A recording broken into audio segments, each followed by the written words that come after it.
జనవరి 12 వరకు. దీంట్లో కుర్చీ మడత పెడితే సాంగ్ వచ్చింది కదా, దానిపైన ట్రోల్స్ చాలా వినిపిస్తున్నాయి. సో ఆ ట్రోల్స్కి మీరు ఏం చెప్తారు? ఏం ట్రోల్స్ వినిపిస్తున్నాయి? Which kind of troll?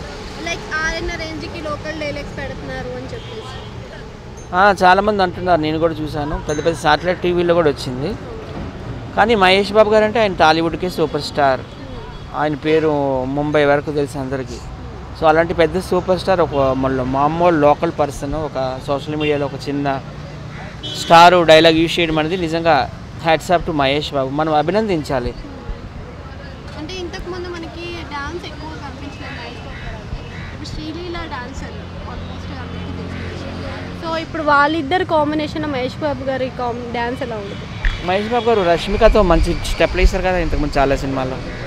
Rashmika మందానతో అప్పుడే ప్రూవ్ చేసుకున్నాడు he is a good dancer అని. ఈ సినిమాలు ఇంకా మన శ్రీలీల అంటే మామూలు ఉండదు కదా. ఆమె అప్పట్లో భానుప్రియ గారిది ఆ స్పీడ్ చూసా, మళ్ళీ ఇప్పట్లో శ్రీలీల గారు చూసా. నేను ఆ షూటింగ్ అయినప్పుడు అక్కడే ఉన్న అన్నపూర్ణ స్టూడియోలో చూశాను నా కళ్ళతో. ఇప్పుడు సంక్రాంతికి బరిలో ఇది ఉంటుంది అనుకోవచ్చా? సంక్రాంతికి సూపర్ డూపర్ హిట్ అయ్యేది గుంటూరు కారమే. ఇంకా సినిమా చేయొచ్చు 1000 కోట్లు రావాలని కోరుకుంటున్నా. మరి చూడాలి మరి ఎంత వస్తుందో. మీ కుర్చీ తాతతో కలిసి చూస్తున్నారా? మేమంతా అక్కడ కుర్చీ తాత వాళ్ళ ఫ్యామిలీ నేను వెళ్ళాలని ప్లాన్ చేస్తున్నాము. చూడాలి ఎలా ఉంటుంది. ఎందుకంటే ఆయన డైలాగ్ కూడా అందులో ఉంది కదా. తమన్ గారిని కల్పించాను కుర్చీ తాతని. ఆ డైలాగ్ చెప్పమన్నారు. చెప్పినాక ఆ డైలాగ్ ఆ సినిమాలో పెట్టారు. అది విషయం అందరికీ తెలుసు కదా.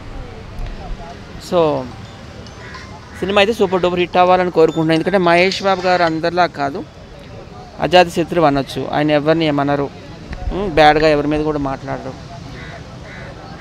తర్వాత ఆయన అనాథ పిల్లలందరికీ హార్ట్ ఆపరేషన్స్ చేస్తారు.